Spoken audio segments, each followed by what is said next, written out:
Hello everyone, कैसे हो आप सब। मेरा नाम है शाश्वतपुरी और आज मैं आप सबके लिए लेकर आ गया हूँ वन शॉट सीरीज़ का लेक्चर नंबर 6, जो कि होने वाला है वैल्यू ऑफ सप्लाई का। इसको ऊपर लेके जाऊँ मैं ज़रा। हाँ, वैल्यू ऑफ सप्लाई का होने वाला है ये लेक्चर। और वैल्यू ऑफ सप्लाई हमारा सेक्शन 15 है, उसको मैं बाद में आपको बताऊंगा। इससे पहले आपको ये बता दूं अभी तक हमने क्या क्या कर लिया। अभी तक वन शॉट सीरीज में हमने 5 लेक्चर्स कवर कर लिए हैं। Lecture number 1 of introduction to GST, lecture number 2 of supply, then lecture number 3 of reverse charge mechanism, lecture number 5 और lecture number 4 of composition scheme, and then lecture number 5 जो हमने last class में करा 23 अप्रैल को मैंने रिकॉर्ड करा था time of supply का। और आज 25 अप्रैल को मैं रिकॉर्ड कर रहा हूँ ये लेक्चर, जो कल आएगा सुबह सुबह, वैल्यू ऑफ सप्लाई का। ठीक है, तो चलो value of supply chapter start करते हैं। जो भी हमने रेगुलर लेक्चर में पढ़ा है वैल्यू ऑफ सप्लाई के 3 लेक्चर में जो हमने पढ़ा है, उसी को इन डिटेल मैं यहाँ पर इन डिटेल शॉर्ट में बहुत अजीब सी आयरॉनिकली क्या इसको, एक minute, I don't know what's the phrase in English which we use for this particular term. छोड़ो। हाँ, तो बहुत ही अजीब सी बात कर रहा हूँ, इन डिटेल शॉर्ट में बताऊंगा आपको। हाँ बिल्कुल, ये मेरी स्किल है, आपको इन डिटेल चीज़ें शॉर्ट में कैसे बताऊँ, है ना। तो आगे बढ़ता हूँ ये चैप्टर स्टार्ट करवाने के पर्सपेक्टिव से। चलो, किसी भी चैप्टर को स्टार्ट करने से पहले मेरी फर्स्ट लाइन क्या रहती है, हम उस चैप्टर को क्यों पढ़ते हैं। क्योंकि हमें ये पता होना चाहिए किसी भी चैप्टर को पढ़ने से पहले कि उस चैप्टर को पढ़ने की नीड क्या है। अगर नीड नहीं पता तो हम उस चैप्टर को पढ़ने में इंटरेस्टेड नहीं होंगे, राइट।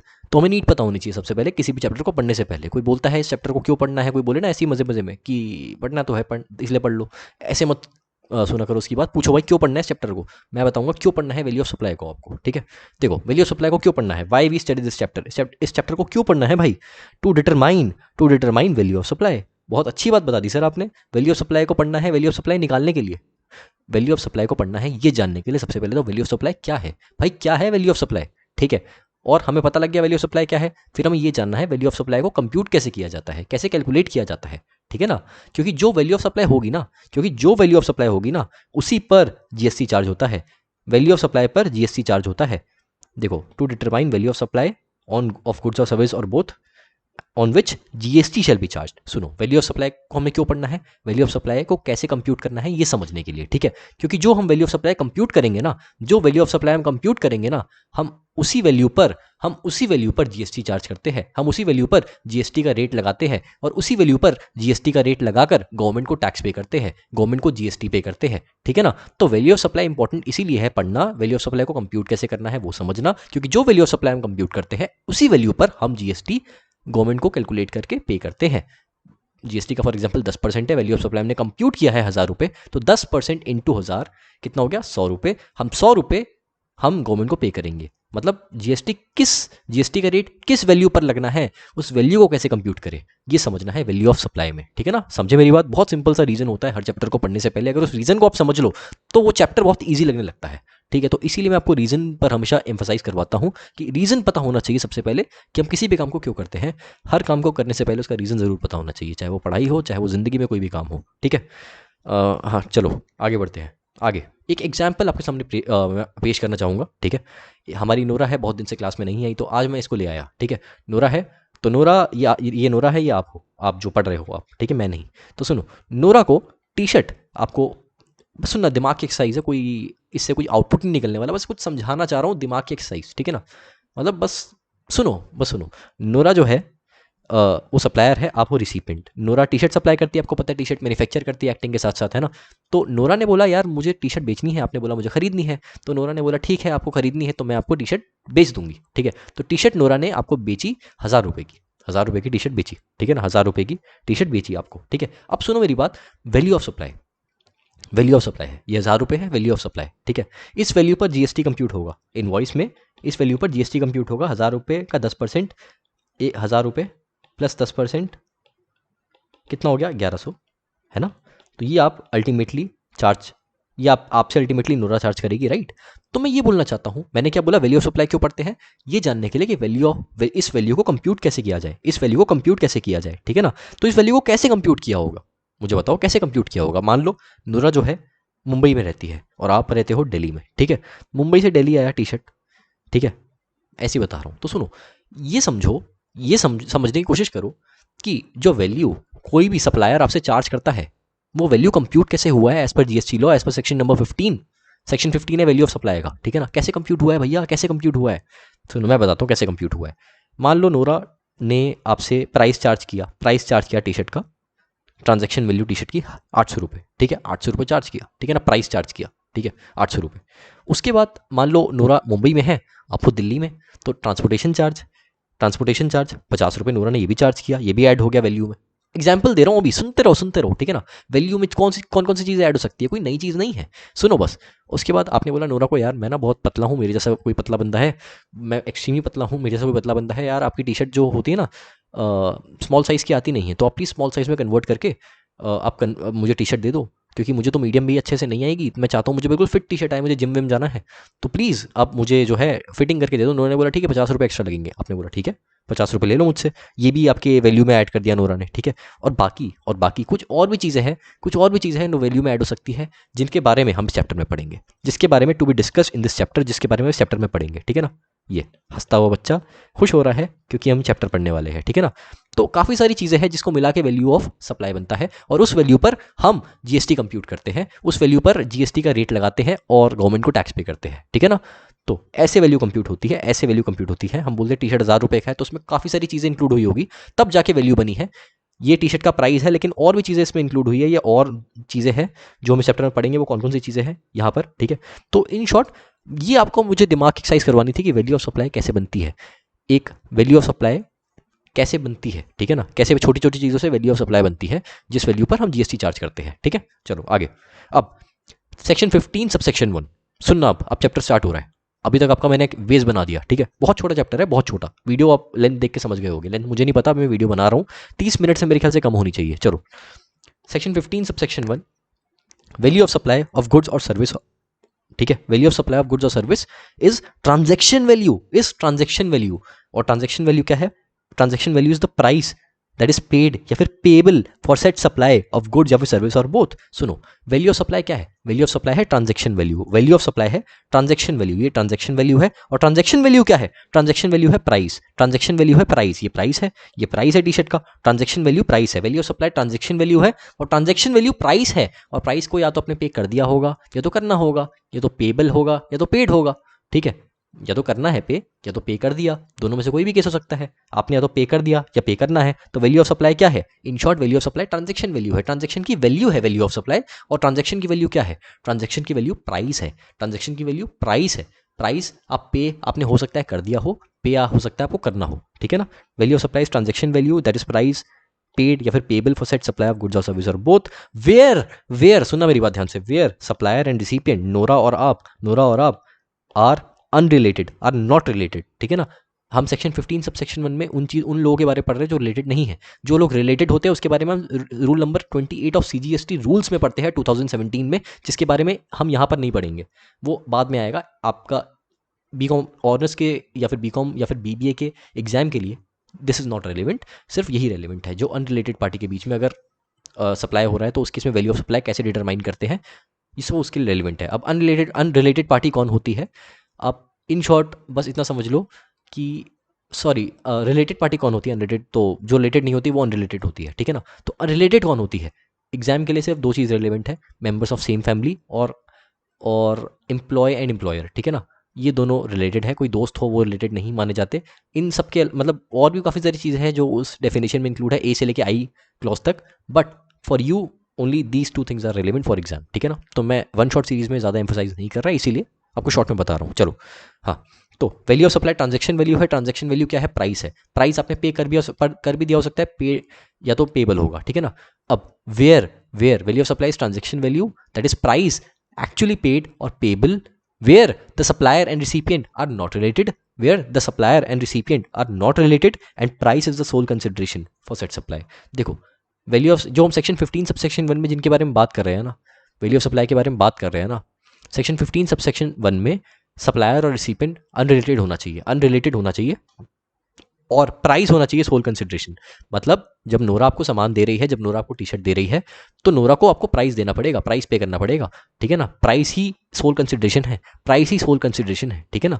देखो value of supply transaction value है प्राइस, और वैल्यू और यहाँ पर सेक्शन 15 सबसेक्शन 1 में सप्लायर और रिसिपिएंट अनरिलेटेड होने चाहिए, मतलब वो मेंबर ऑफ सेम फैमिली या फिर एम्प्लॉयर या एम्प्लॉय नहीं होने चाहिए। उनके अलावा भी बहुत चीज़ें होती है रिलेटेड पार्टी में, वो आपको भी बता नहीं रहा because it's not relevant for exam और वन शॉट सीरीज में टाइम बचाने के लिए। और price is the sole consideration, price is the sole consideration. In short इसको अब एक बार के लिए हटाओ, इसको अब एक बार के लिए हटाओ, बस ये जानो value of supply transaction value है और ट्रांजैक्शन वैल्यू है प्राइस, ठीक है ना, बस इतना समझो। आगे चलो आगे, value of supply subsection 2 15 subsection 2। अब देखो, एक नोरा ने टी शर्ट की प्राइस चार्ज करी, देखो नोरा ने टी शर्ट की प्राइस चार्ज करी, ये थी, ठीक है, वैल्यू ऑफ सप्लाई, ये वैल्यू ऑफ सप्लाई है, ठीक है ना। अब वैल्यू ऑफ सप्लाई में क्या क्या इंक्लूड होता है, वैल्यू ऑफ सप्लाई में क्या क्या इंक्लूड होता है, इसके अलावा वैल्यू ऑफ सप्लाई में क्या क्या इंक्लूड होता है, क्या क्या इंक्लूड होता है, ये दोनों इंसिडेंटल एक्सपेंसेस है, ठीक है ना। इसके अलावा और भी चीज़ें जो थी हम डिस्कस करेंगे यहाँ पर, ठीक है। अब इंक्लूड क्या क्या चीज़ होती है वैल्यू ऑफ सप्लाई में, क्या क्या चीज़ों को मिलाकर वैल्यू ऑफ सप्लाई बनती है, जिस पर हम जीएसटी चार्ज करते हैं, जिस पर जीएसटी का रेट लगाते हैं और गवर्नमेंट को पे करते हैं, ठीक है ना। सुनो मेरी बात, अब आगे यहाँ पर value of supply include point number A, point number B, point number C, point number D, point number E, 5 चीजें इंक्लूड होती है वैल्यू ऑफ सप्लाई में। पॉइंट नंबर ए से स्टार्ट करेंगे। Any tax, duty, cess, fees, charges levied under any law for time being in force other than GST. कोई भी tax, कोई भी ड्यूटी, कोई भी सेस, कोई भी फीस अगर किसी और लॉ में, किसी और लॉ में क्या बोलो, किसी और लॉ में, लॉ भाई क्या लॉ होता है, सुनो, किसी और लॉ में अगर चार्ज हो रहा है कोई भी टैक्स, कोई भी ड्यूटी, कोई भी सेस, कोई भी फीस, ठीक है, या फिर कोई भी charge other than GST law, मतलब जीएसटी में नहीं, अगर जीएसटी के अलावा किसी और लॉ के अंदर, किसी और लॉ के अंदर कोई भी फीस चार्ज हो रही है, कोई भी टैक्स चार्ज हो रहा है, कोई भी यहाँ पर मैं बोलूँ सेस चार्ज हो रहा है, कोई भी ड्यूटी चार्ज हो रही है, या कोई भी चार्ज लग रहा है, कोई भी चार्ज लग रहा है, ठीक है, आपके ऊपर, तो वो भी वैल्यू ऑफ सप्लाई में इंक्लूड होगा। फॉर एग्जाम्पल नोरा 1000 रुपये आपसे चार्ज कर रही है, प्लस किसी और एक्ट में कोई फीस चार्ज हो रही है, कोई फीस चार्ज हो रही है कि आप टी शर्ट दे रहे हो तो आपको फीस भी कलेक्ट करनी है, X Y Z, for example, मुझे नहीं एग्जाम्पल ले रहा हूँ मैं, किसी और लॉ में, एक्स वाई जेड लॉ में है, तो वो आप यहाँ पे जब ऐड करोगे ना वो फीस, मान लो 100 रुपये फीस है, मान लो 100 रुपये फीस है, एक मिनट रुकना, मान लो 100 रुपये फीस है, तो 1100 रुपये बनेगी आपकी वैल्यू ऑफ सप्लाई, और 1100 रुपये पे आप 10% लगाओगे, ठीक है ना, और 1100 रुपये पे 10% लगाओगे 110 रुपये, अब ये गवर्नमेंट को पे करोगे, 100 रुपये नहीं 110 रुपये गवर्नमेंट को पे करोगे,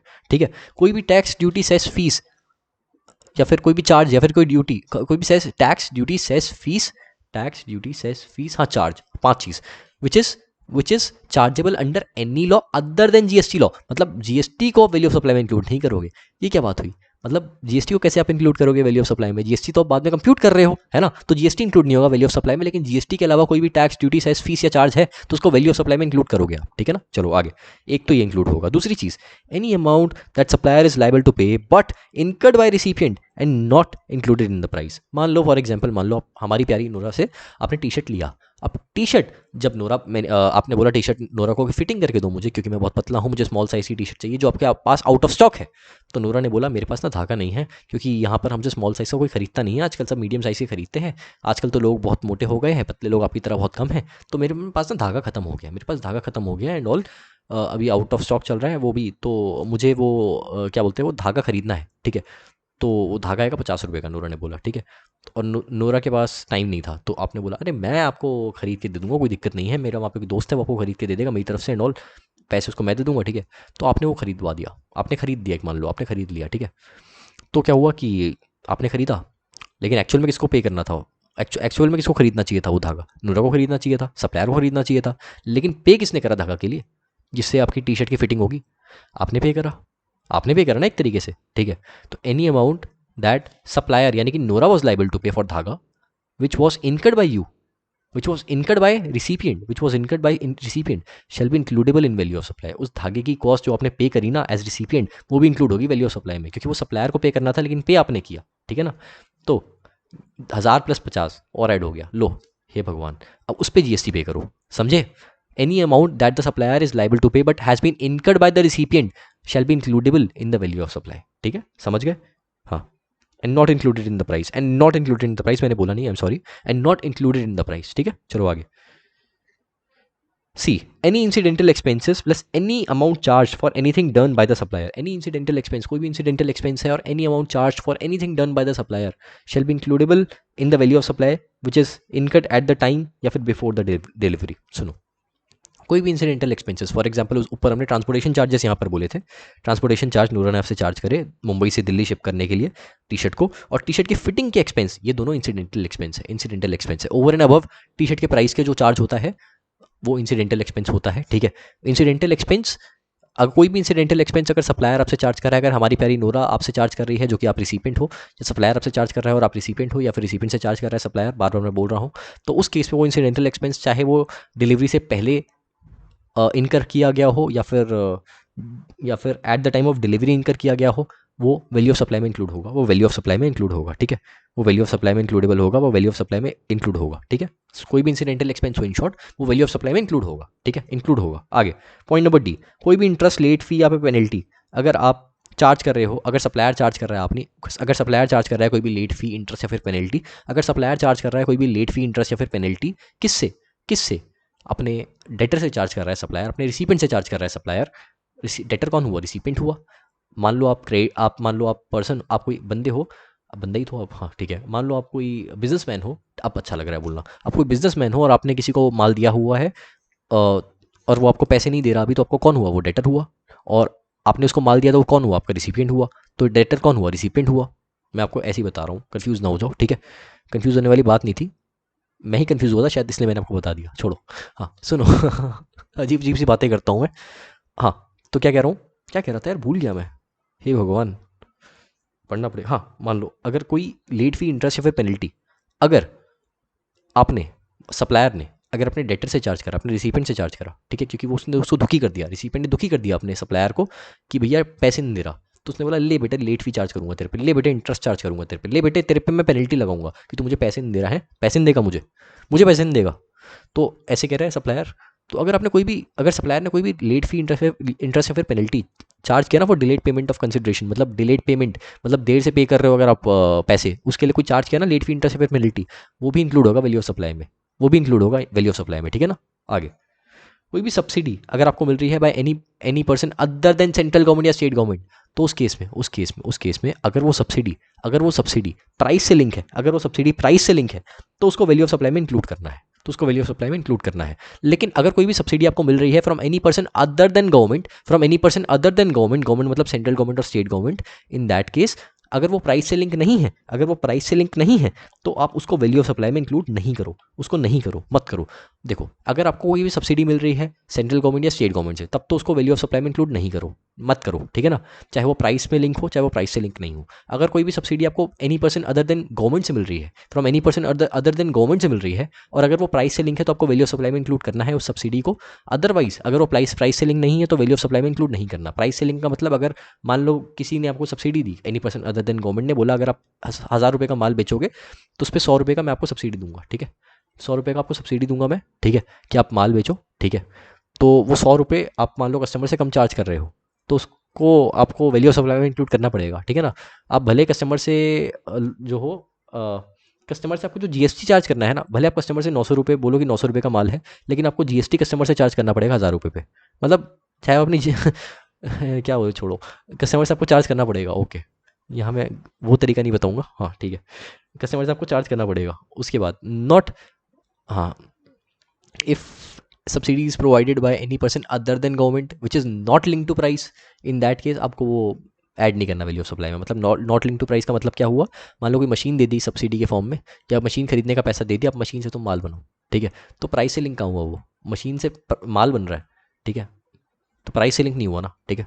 एग्जाम्पल दे रहा हूँ मैंने अपने आप एग्जाम्पल बनाया, मुझे किसी ने बताया नहीं है, ठीक है ना।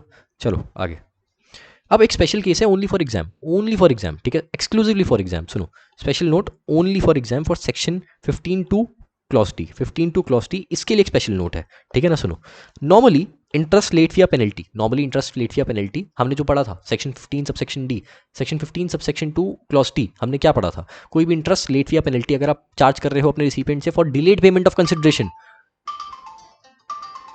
एक मिनट रुकना,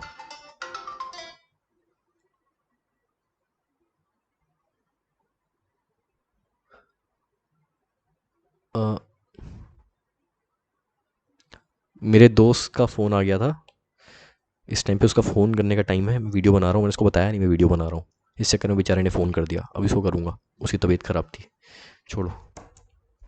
हाँ, नॉर्मली हमने क्या पढ़ा, सेक्शन 15 सबसेक्शन 2 क्लॉज टी, उसमें हमने क्या पढ़ा? उसमें हमने ये पढ़ा कि कोई भी इंटरेस्ट, लेट फी या पेनल्टी अगर आप चार्ज कर रहे हो from your debtor for delayed payment of consideration, in that case it shall be includable in the value of supply, है ना।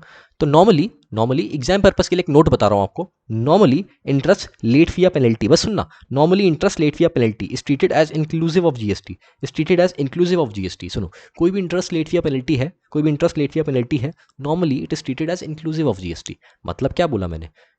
देखो क्या बोला मैंने, एग्जाम में मान लो कोई क्वेश्चन है आपके पास, एग्जाम में कोई क्वेश्चन आया, सुनना मेरी बात, एग्जाम में कोई क्वेश्चन आया कि गुड सप्लाइड है आपके 20 लाख रुपए के, गुड सप्लाइड है आपके 20 लाख रुपए के, और उस पर आपने इंटरेस्ट चार्ज किया है, डेटर से वो डिलेड पेमेंट ऑफ कंसिडरेशन 30,000 रुपए का, ठीक है ना, और 12% जीएसटी का रेट दे दिया। अब एग्जाम में क्वेश्चन आया तुम वैल्यू ऑफ सप्लाई कंप्यूट करो जिस पर जीएसटी लगता है, वैल्यू ऑफ सप्लाई कंप्यूट करो जिस पर गवर्नमेंट जीएसटी चार्ज करेगी, तो कंप्यूट करना है हमें, ठीक है। तो हम वैल्यू ऑफ सप्लाई कंप्यूट करना है, हमें वैल्यू ऑफ सप्लाई कंप्यूट करना है, ठीक है ना। तो देखो कैसे कंप्यूट होगा, देखो मैंने क्या बोला, अब सुनना, बस देखना देखना। 20 लाख रुपए, देखो वैल्यू ऑफ सप्लाई क्या है, transaction value, value of supply क्या है, ट्रांजेक्शन वैल्यू, ट्रांजेक्शन वैल्यू क्या है, प्राइस, तो ये प्राइस वैल्यू ऑफ सप्लाई में इंक्लूड होगा, ठीक है। और दूसरी चीज, कोई भी इंटरेस्ट लेट फी या पेनल्टी, कोई भी इंटरेस्ट लेट फी या पेनल्टी अगर आप चार्ज करो from debtor for delayed payment of consideration, it shall be includable in the value of supply as per section 12 as per section 15 subsection 2 clause T, है ना।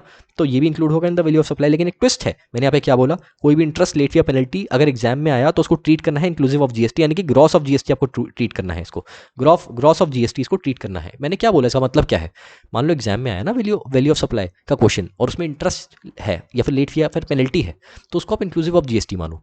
ये मतलब उसका ये है, आप ये मानो कि इस इंटरेस्ट में, इस लेट फी में, इस पेनल्टी में ऑलरेडी जीएसटी इंक्लूडेड है, ऑलरेडी जीएसटी इंक्लूडेड है, ठीक है ना। और आपको इसको नेट ऑफ जीएसटी बनाना है, आपको इसको नेट ऑफ जीएसटी बनाना है, मतलब अगर इंटरेस्ट इतना है तो इस पे जीएसटी का अमाउंट इंक्लूड किया होगा, 12% है ना, 12% इंक्लूड किया होगा इस पे, इक्वल्स टू करके 1.12x, ये अमाउंट हमें प्रोवाइडेड है, यहाँ पर ये अमाउंट प्रोवाइडेड है, हमें इसको यहाँ पे पहुँचाना है, हमें इसको यहाँ पर पहुँचाना है। यहाँ पर कैसे पहुँचेंगे, 112 से डिवाइड करके, 112 से डिवाइड करके, ठीक है।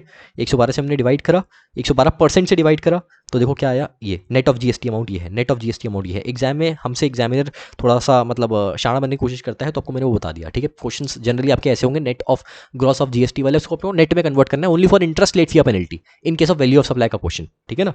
20 लाख प्लस दिस, अब ये आ गया आपका वैल्यू ऑफ सप्लाई, ठीक है ना। समझे, वैल्यू ऑफ सप्लाई ऐसे कंप्यूट होता है। अब इस पे जीएसटी चार्ज होगा 12%, ठीक है।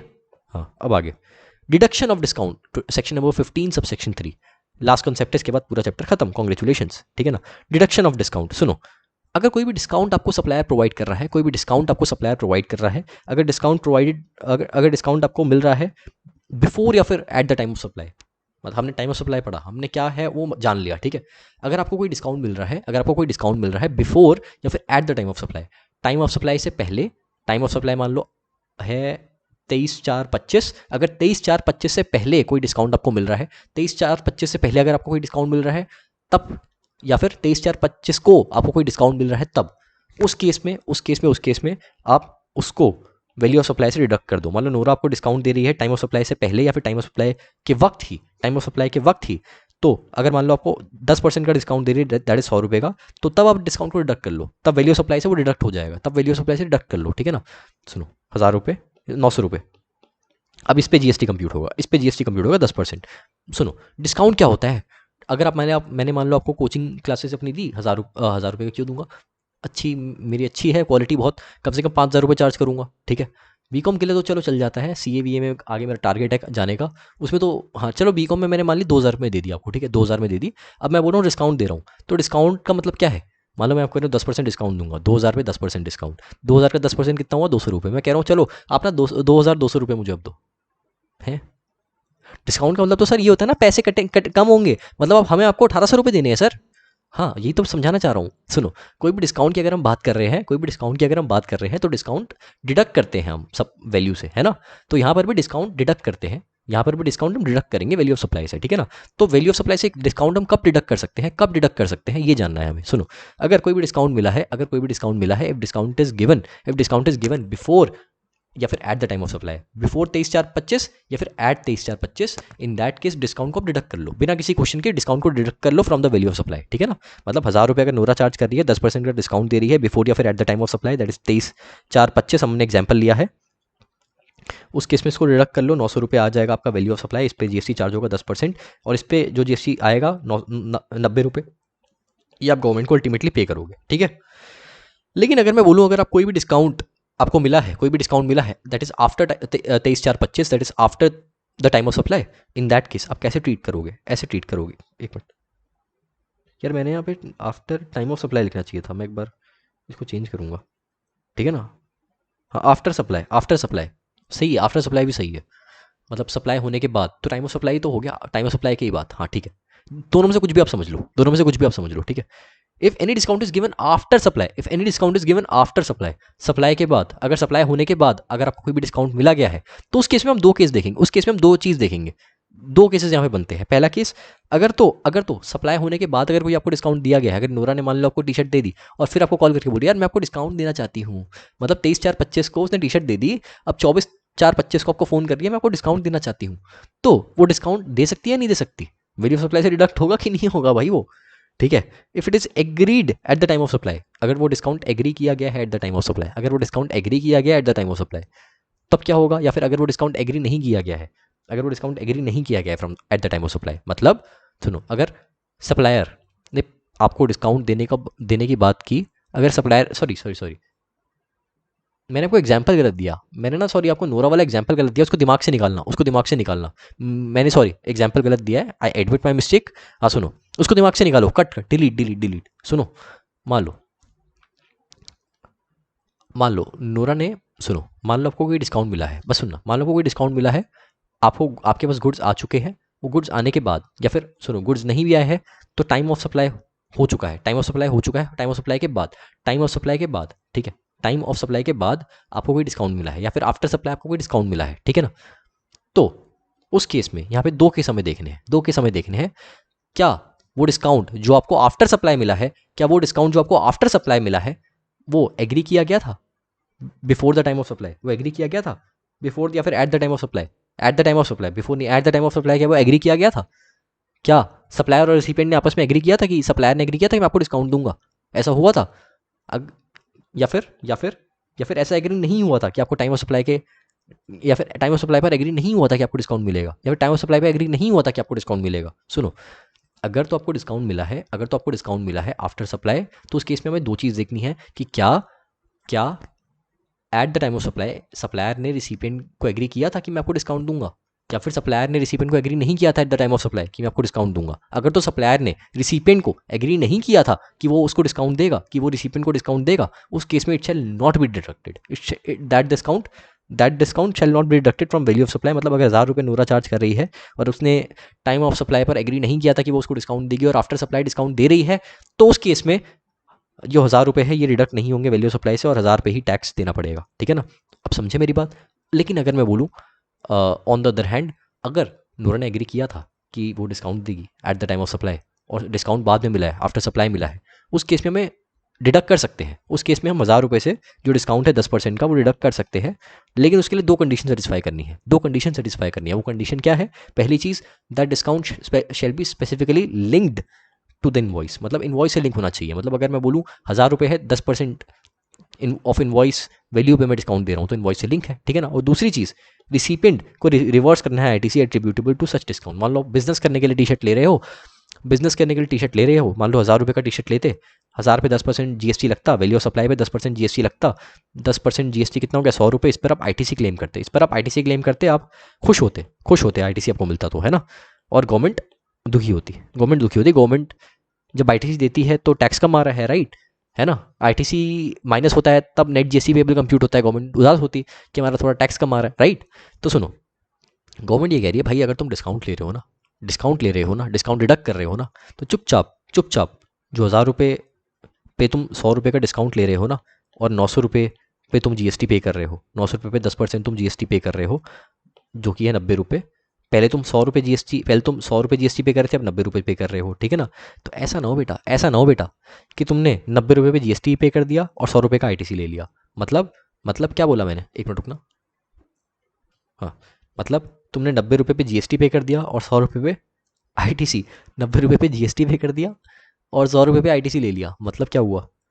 मतलब तुम जीएसटी कम पे कर रहे हो और आईटीसी ज़्यादा ले रहे हो। मतलब इन शॉर्ट तुम 10 रुपये का ज़्यादा ज़्यादा आईटीसी ले रहे हो, 10 रुपये का ज़्यादा आईटीसी ले रहे हो। तो गवर्नमेंट कह रही है ऐसा नहीं चलेगा बेटा, ऐसा नहीं चलेगा। जितना जीएसटी पे कर रहे हो ना उतना ही आईटीसी लो, जितना जीएसटी पे कर रहे हो उतना ही आईटीसी लो। मतलब रिसिपिएंट यानी कि आपको रिवर्स करना है ITC attributable to such discount. मतलब 10 रुपये का जो एक्स्ट्रा आपने आईटीसी क्लेम किया हो, मतलब आईटीसी अगर क्लेम किया हो बाई चांस, तो उसको रिवर्स करो अंडर टेबल 4B2, या सॉरी अंडर टेबल 4B1, क्योंकि ये परमानेंट रिवर्सल हो गया ना एक तरीके से। परमानेंट रिवर्सल ही हुआ, अंडर टेबल 4B1 छोड़ो, अंडर टेबल 4B1 छोड़ो, ये 3B की बात कर रहा हूँ मैं। हाँ ठीक है, ये कैसे आ गया, एक सेकेंड। हाँ, तो गवर्नमेंट कह रही है भैया अगर तुम ये ले रहे हो ना बेनिफिट डिस्काउंट का, उस केस में आईटीसी चुपचाप रिवर्स कर देना, जो एक्स्ट्रा तुमने आईटीसी लिया हो, ठीक है ना, एक्स्ट्रा आईटीसी रिवर्स कर देना, तो बहुत बहुत पे ले जाओगे बहुत। ठीक है, गवर्नमेंट ये कह रही है। हाँ, क्योंकि मैं अगर पेलने पे आऊँ तो मैं नोटिस के फॉर्म में पेलती हूँ, पहले ASMT 10 भेजूंगी, फिर तुम उसका रिप्लाई भेजोगे जिसमें मैं फिर मैं तुम्हें बोलूँगी कि रिप्लाई इज़ नॉट सफिशिएंट, फिर मैं तुम्हें intimation to show cause notice भेजूंगी, फिर उसका रिप्लाई भेजोगे, फिर मैं दोबारा बोलूँगी reply is not sufficient, we are issuing show cause notice, फिर मैं शो कॉज नोटिस भेजूंगी, फिर उसका भी तुम रिप्लाई भेजोगे, वो भी हम बोलेंगे मैं पसंद नहीं आया, फिर हम ऑर्डर भेजेंगे, फिर हम ऑर्डर के बाद तुम अपील भेजोगे, अपील भी हम बोलेंगे that appeal has not been dropped, that order has not been dropped, हम ऐसे बोलेंगे। इन शॉर्ट हमें बहुत एक्सप्लॉइट किया जाएगा अगर हम ऐसी हरकत करेंगे तो। ठीक है ना, तो गवर्नमेंट कहती है ऐसे अगर तुम नहीं चाहते कि मैं तुम्हारे पीछे पड़ जाऊँ हाथ धोकर, तो प्लीज़ वो आईटीसी रिवर्स कर देना। ठीक है, ये मैं आपको अंदर की बातें बता रहा हूँ थोड़ी। अभी वैसे बात कोई, it's not a very uncommon thing, just आप स्टूडेंट्स हो अभी, इसलिए आपको ये चीज़ें पता नहीं होंगी। When you will enter in the practical world आपको लगेगा यार ये क्या फालतू की बातें बता रहे हैं, तो बहुत सिंपल सी बातें जो ये बता रहे हैं, बट फॉर एग्जाम पर्पस जिस तरीके से मैं पढ़ा रहा हूँ वही इंपॉर्टेंट है। ठीक है, तो thank you so much for listening till the end. ये चैप्टर पूरा खत्म हो गया है, देखो मज़े मज़े में 30 मिनट ऑलमोस्ट हमें लगे हैं, और इसके बाद मैं स्टार्ट करूँगा with place of supply, value of supply, time of supply and place of supply, time of supply, value of supply and place of supply, ये तीन साथ में रहेंगे। Then I will start with ITC and then registration, then returns, then I will start with invoice, after that I will start with examination at last, then you will good to go. E way bill छोटा सा बताऊंगा आपको, ठीक है। हाँ, तो thank you so much for listening till the end, और मैं ये बोलूँगा कि भैया आप सब प्लीज़ प्लीज़ प्लीज़ तमीज़ से पढ़ लो, एग्ज़ाम आ रहे हैं। मैं मानता हूँ आप बीकॉम को सीरियस नहीं लेते, बहुत सारे सीए के बच्चे होंगे, सीए के बच्चे तो लेक्चर ही नहीं देख रहे होंगे मेरा, है ना, they are self dependent, because I am also C A student. और बढ़िया है, मतलब बस सीरियस रहो भाई, अभी एग्जाम आ रहे हैं, मज़े मत लेना कि जीएसटी है आराम से निकल जाएगा, पास तो हो जाओगे देखो नो डाउट, लेकिन थोड़ी नॉलेज भी तो होनी चाहिए ना, आपको कल को पता होना चाहिए ना कि आपने पढ़ा क्या। चलो मैं कह रहा हूँ आप प्रोविजंस भूल जाओगे, ये जो हमने पढ़ा क्या इंक्लूड होना चाहिए क्या नहीं इंक्लूड होना चाहिए, आपको ये तो पता होगा कम से कम भैया कि वैल्यू ऑफ सप्लाई क्यों पढ़ते हैं, ये तो नहीं भूलोगे मैंने इतने बढ़िया से समझाया है। मैं कह रहा हूँ कि ना अगर आपको ये भी पता हो ना कम से कम कि इस चैप्टर को क्यों पढ़ते हैं, जीएसटी किस पे कंप्यूट होता है, वैल्यू ऑफ सप्लाई पे एंड ऑल, तो कल को आपको अभी जरूरत भी पड़ी इन चीज़ों की, तो हम उन चीज़ों को अपने आप निकाल लोगे, कहीं से ढूंढ ढूंढ के कहीं से चीज़ों को निकाल लोगे। आज के टाइम पे इंटरनेट का ज़माना है, ऑनलाइन ज़माना है, चैट जीपीटी है हमारे पास। इफ़ यू नो ना, देखो खाली ये इंपॉर्टेंट नहीं है कि हमारे पास टूल्स हो चैट जीपीटी जैसे, it's also important to understand the basic, it's also important to know the basic of something, ताकि उसको इन डिटेल तक पहुंच पाओ जब आपको इन डिटेल तक पहुंचने की ज़रूरत हो। ठीक है, और उस इन डिटेल तक आप तब पहुंच पाओगे जब आपको बेस पता हो, इसलिए मैं बेस पे ध्यान देता हूँ। मुझे पता है यार आगे आप ये सब कुछ भूल जाओगे, ठीक है ना, अगर आप सीए कंटिन्यू नहीं कर रहे, आप मैं कह रहा हूँ आप इंडायरेक्ट टैक्स में आर्टिकलशिप भी नहीं कर रहे ना, इंडायरेक्ट टैक्स पे फ्यूचर नहीं बना रहे, सब कुछ भूल जाओगे, लेकिन कम से कम आपको ये ज़रूर याद रहेगा, मैं प्रॉमिस कर रहा हूँ, कि इस चैप्टर का बेस क्या है। और अगर आपको बेस याद है, कल को आपको ज़रूरत भी पड़ी ना भाई कि मुझे ये चीज़ समझनी है या मुझे ये चीज़ जाननी है, तो आप वो चीज़ अच्छे से जान पाओगे खुद रिसर्च करके। अब आप ज़िंदगी में कभी नहीं भूल पाओगे कि वैल्यू ऑफ सप्लाई हम क्यों पढ़ते हैं, और वैल्यू ऑफ सप्लाई में हल्की फुल्की चीज़ें, कोई नई चीज़ नहीं है, ये चीज़ इंक्लूड होती है, ये चीज़ इंक्लूड हो सकती है एंड ऑल। रिसर्च करना चाहोगे तो आपको याद आएगा, शाश्वत ने मैं ये बात बताई थी, ठीक है ना, और बहुत अच्छे से बताई थी। यही फ़र्क है लॉ पढ़ने में और पढ़ाने में।